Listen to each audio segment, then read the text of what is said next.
What is up, guys? It's your boy No Shoes coming at you live from the prep room here. Week 1 of PCL action coming at you live this week. Again, shout out to my man Paluki for this wonderful little logo he's got going for me. I love it, my man. Gonna yet again link his YouTube down below so y'all can check him out. I'm also going to link our Discord server down below. I wasn't really active in it this week. I've just started it like a week or so ago. And y'all haven't, as I said in the recording for the draft analysis, I'm actually recording this immediately following recording the draft analysis. I was really hoping to wait for the power rankings, and I could tell y'all where the Discord server as a whole that I drafted from, the PCL as a whole, kind of thought I was, but those didn't come out in time, and I had to play the match today. So I just went ahead and recorded everything today. Waited as long as I could. But we're about to hop into week 1. We've got a great team going for us. We've got a stellar little roster here, and I'm really excited to see what my opponent brings for me. This week I am playing Bruinsgirl, and she coaches the Melrose Meloettas. I almost messed up that one really bad. And she's a veteran in the PCL, not one of the newbies. So, and she comes bearing a really strong team here. So we see the Zard X really up front and personal for my team. We've got Zard X, Melodic, Nidoking, Florges, Skarmory, Shaman, Jolteon, Kamala, Alakazam, and Mischievous. Really a strong team. I mean, this is a top team. This is a really good team. Got a nice little Fire, Water, Grass core in there. The Dragon Fairy Steel core is solid. Not the best. Skarmory is definitely the undervalued Celesteela here. Per always, you'll see the speed tiers there, and that's going to play a huge factor into this. But yeah, so keep the draft analysis if you haven't yet before coming to this. But this is what we're looking at going up against. I had a lot of hard decisions to make. There was a lot of mons that I wanted to bring that I couldn't. There's a lot of mons that I felt like I had to bring too. And one of the first mons that I saw that just really worked against this team was the mon that I drafted around. Emo Teen here, the Mega Absol, rocking that Adamant Nature here. And you might be wondering, why Adamant? Well, Mega Absol speed tier sets it to where an Adamant Mega Absol outspeeds Mega Zard X by like 2 points. So max speed Zard X, unboosted, cannot outspeed Absol here. And so I have Foul Play, Iron Tail for the Florges, Stone Edge for the Zard X, and anything else that doesn't want to take it. Take it that well. And then I have Taunt. And that's what's really huge to me. Mega Absol sits at 115. Most of her mons don't sit quite that high. She got the Jolteon at 130, the Alakazam at 120, and that's it. Everything else sits below the 115, and drastically. So if I can come in and get a few taunts in on some things like the Melodic, that'll just try to recover up on me, or the Skarmory that might try to hazard stack. If I can get some taunts in on those kinds of things, I'm really setting myself up for a good position. And even besides that, if I can have Mega Absol sit in front of that Skarmory with the Magic Bounce, or the Melodic and Magic Bounce those Toxics and those Spikes and those hazards back, this is going to be a really fun game for me. She doesn't have the Florges is her biggest option to kind of battle against this Absol, and I have the Iron Tail for that. I'm not running any setup. I really don't feel like Absol's gonna be a big part, but I'm more or less just bringing Absol as kind of a wall breaker or wall disruptor, I should say. Having that taunt, making those walls do things they're not supposed to be doing, and just chipping at them until they can't handle it anymore. And it essentially outspeeds Zard X and Stone Edge it to victory. Because we do like 88 minimum to an uninvested Zard X. So the next mon I looked at her team and I saw was Lycanroc. And you may be thinking, why Lycanroc? Well, I really like Lycanroc because of Zard X. I really was scared of Zard X coming into this. I know she's bringing it just to help counter that Celesteela. So I'm bringing Banded Rocky here.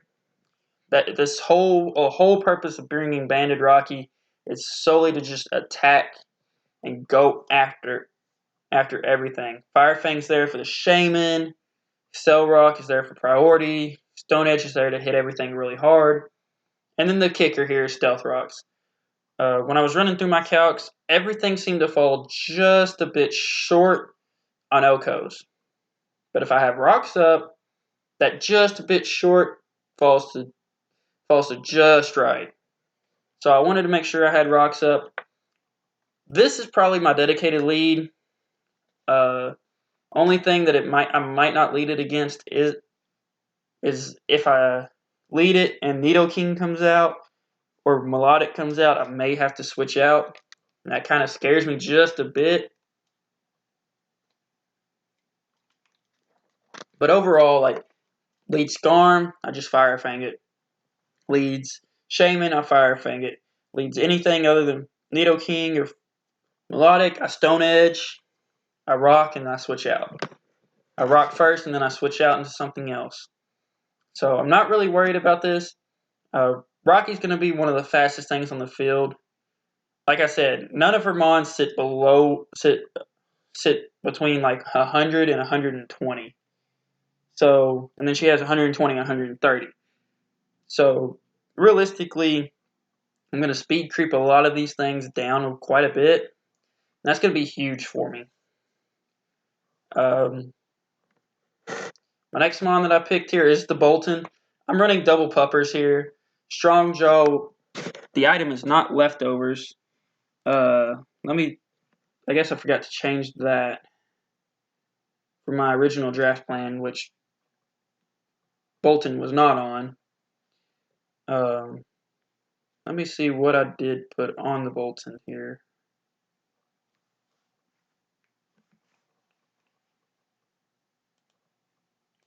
Bolton is actually carrying a Life Orb. So yeah, Bolton's carrying the Life Orb here, not the leftovers. Don't know why leftovers is up there. But running Thunder Fang, Psychic Fang, Fire Fang, and Crunch. So Psychic Fang is there for the Nidoking. Fire Fang is there for the Skarmory and the Shaman. Thunder Fang hits pretty well most everything else that's not named Nidoking pretty hard. And Crunch is there for the Alakazam and the Mischievous. So Bolton actually outspeeds Alakazam by a point, which is huge because Crunch OHKOs Alakazam. So essentially, if he wants to be faster than Bolton here, he has to run Scarf or be set up. So really excited to try to have that playing in my favor. Like I said, that she hits 130, she hits 120, she hits 100. Like if you're watching this, go out and get you something to sit between the 100 and the 115 because you are really hurting there. Bad.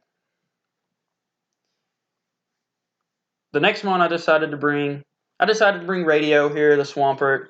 Got a little radio antennas on the side of his face and top of his head. Bringing Ice Punch, Earthquake, Stealth Rock, and Waterfall. So again, Stealth Rock is huge. Stealth Rock, everything seems to fall just a bit short. Bringing the Stealth Rock actually allows for everything to fit just right. Ice Punch is there for the Shaman. It pops the Rindo Berry. Ice Punches the Shaman. Hopefully, hope it's not running Yachi. And then Oko the Shaman. Earthquake is there for the Jolteon. Waterfall there for the Nidoking. And I kind of get walled by the Melodic here, but not really worried about Melodic. I have other things for Melodic. I have Bolton. I have another Mon that I'm bringing that goes toe-to-toe with the wall of Melodic. So I'm not really 100% worried about Melodic. But yeah, bringing Sassy, bringing minus speed. Radio is going to be the slowest thing on the field, period. I could run max speed Radio here and maybe outspeed a few things on her team. Maybe outspeed the Kamala, but I don't see Kamala coming anyways. I feel like Kamala's too scared of an Infernape to really come. So that's that. But yeah, running minus speed, just I'm the slowest thing on the field. I'll be alright. The next Mon I'm bringing here is I'm bringing Blademon, the Haxorus. Rocky Helmet, Mold Breaker. You may be wondering, why Rocky Helmet? Well, again, a lot of my moves fall just short. So if I don't have rocks up and I fall just short, and she retaliates here, attacks me. Oh, Rocky Helmet kills. Still get the kill. Really, this thing is here to go toe-to-toe, Dragon Dancing up with that Zard X. If I get it in and Zard X comes in, or if I get it in and something else comes in to try to set up on it, I can taunt it away. I can really use the taunt to my advantage on this thing too, because if I taunt, I can get free Dragon Dances on certain things. And then Dragon Claw and Poison Jab, all I really need. Skarmory, I think it's 3-hit KO by +1. So I need to go +2 to really get that Skarmory. So I'm going to be shooting. That's what I'm going to be shooting for is +2 Dragon Dance. But other than that, nothing else really bothers me as long as it's not setting up in my face while I'm trying to set up. So bring the Mold Breaker there. I kind of break some of these abilities apart. That way I don't get torn apart by some of those. And the last Mon, the Mon to go toe-to-toe with Melodic in an all-out stall fest, is, of course, Elton John the Celesteela with the Oko Berry. Earthquake, Iron Head, Leech Seed, Protect, Impish Nature. Forgot to put what Impish Nature does. And I forgot off the top of my head. But really excited to bring Elton John into this. Like I said, Leech Seed kind of helps wear down that Melodic a little bit so that I can keep at it. Impish Nature is plus defense minus special attack. But yeah, that's the squad we're running with this week. Hopefully it all works out. Fingers crossed we start PCL off strong with a win here in week 1. And see you in the battle. See you in the battle. Peace.